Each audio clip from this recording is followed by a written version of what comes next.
So I would love to hear what you're doing now. What am I doing now? Yeah, Well, now you are currently a part of at least one band that I know of. at least one. I'm a busy guy, that's for sure. Well, first of all, I'm the band leader of a Christian rock band, Sinner Saved. And right at this time, we're not making any appearances or doing any gigs. I'm actually working on songs for the third CD, and that one is going to be very much about the human condition. I don't have a name for it yet, but I've got a couple songs already written. How will that differ from your previous albums with them, you think? I think this one's going to be more contemplative. I'm recording it starting with my part of the song, and then I'm going to kind of add layers as it goes, instead of practicing the songs with the band and then recording them all together. I'm going to lay down the tracks and then add what I think needs to be added to the picture. So it's a little bit different, maybe more along the lines of a solo kind of a album, but I'm still going to call it Sinner Saved, because Sinner Saved is me and anybody who's playing with me at the time. I'm also with the band Trilogy, which is 4 guys. Yes, that's a mysterious kind of a thing. It defies logic. And that's 70s acoustic rock for the most part. And we play the local microbreweries. We also play the wineries here. We also play out at Leesburg, at Belmont. We play at the Public House Breweries, of course, in Rolla and St. James. We're also going to be playing at Just a Taste, which is the new place in St. James. Yeah. And also, as a kind of a spin-off from that, we have the duo of Johnny Guitar Pratt, and myself, called Mojo Brothers. We named ourselves the Mojo Brothers because both he and I probably have coming close to about 100 years of experience. And when we get together, it only takes a nod or a wink or a movement of the head to know what's going on. We follow each other very good communication between each other. Yes, that if you want to call it vibe or communication, I call it mojo. So the Mojo Bros. And we played over at Ricky Bobby's Firehouse, and we've also played as a culmination of that also at the Public House. But so that's a little bit different because Johnny has some of his songs that he does, and I have some of my songs that I do that we don't do with Trilogy. So if you've seen Trilogy and seen us play, you're not seeing all the things that we do. So if you go and see Mojo Brothers, then you'll see something different. So what do you see in the future for you personally as a music career, as well as your bands that you're a part of? Going back into the studio, recording this new CD. So we have take-homes to look forward to then. Yes. Awesome. Yes. I love it. Well, that's very exciting. Congratulations on that. Thanks a lot. So the story of you almost falling into the Grand Canyon, I have to know.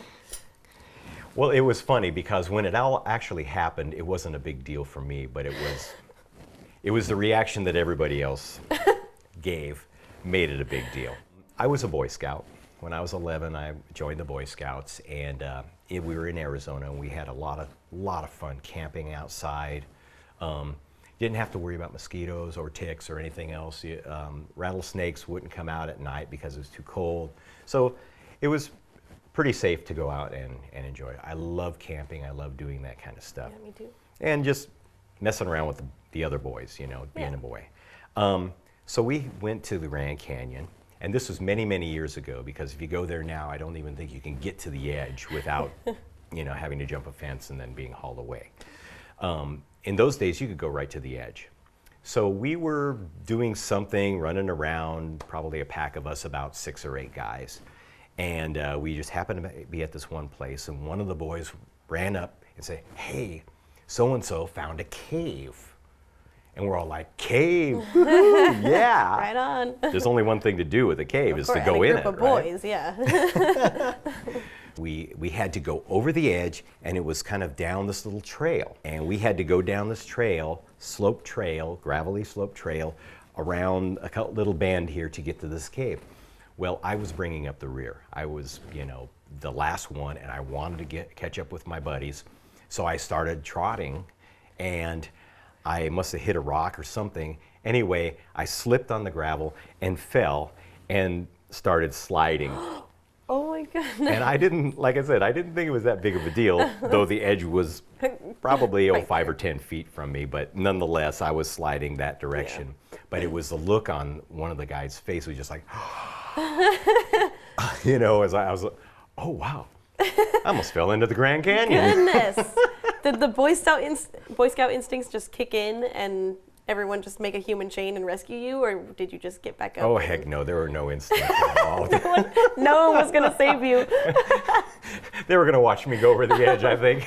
Probably everybody else has forgotten that, but myself, I do remember that day that I was Wow. sliding toward the edge. That's crazy. Well, I'm glad you're here with us making Me too. music instead of, you know, at the bottom of the Grand Canyon. So we have time for one more song, and then we'll wrap it up. What are you going to play for us next? One of the things that I like about playing music is you can do the serious songs, you can do the songs like Southern Cross, where it's the lost love kind of thing. It's also fun to put a little comedy into it. Yeah, I love to definitely. laugh, and I love to make people smile.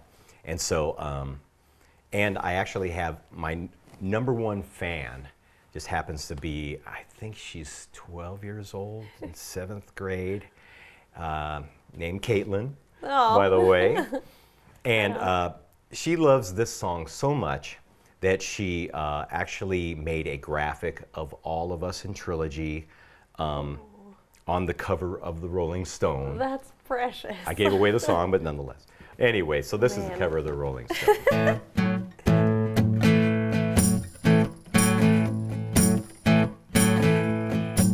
Well, we're big rock singers, we got golden fingers, loved everywhere we go.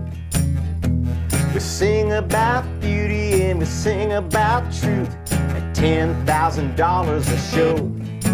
We take all kinds of pills that give us all kinds of thrills, but the thrill we never know is a thrill that'll get you when you get your picture on the cover of the Rolling Stone.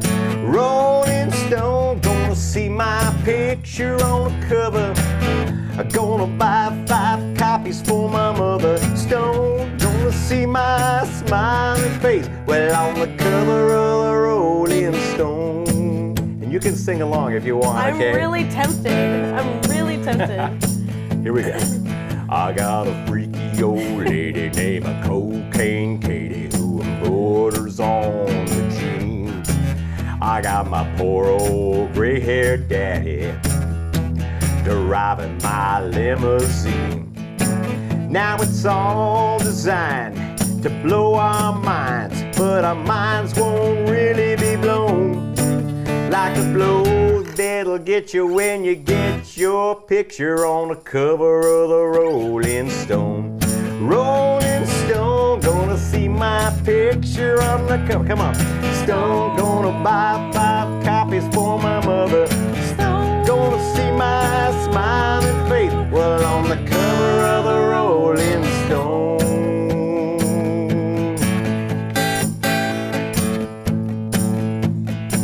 We got a lot of little teenage blue-eyed groupies that do everything we say. We got a genuine Indian guru, well, he's a teaching us a better way. We got all the friends and money we can buy, so we never have to be alone. And we keep getting richer, but we can't get a picture on the cover of the Rolling Stone. Rolling Stone, gonna see my picture on the cover. Stone, gonna buy 5 copies for my mother. Stone, gonna see my smiling face, well, on the cover of the Rolling Stone. Well, on the cover of the Rolling Stone, gonna see my picture on the cover.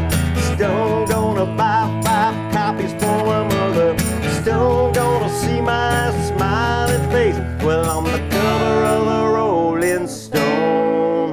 On the cover of the Rolling Stone.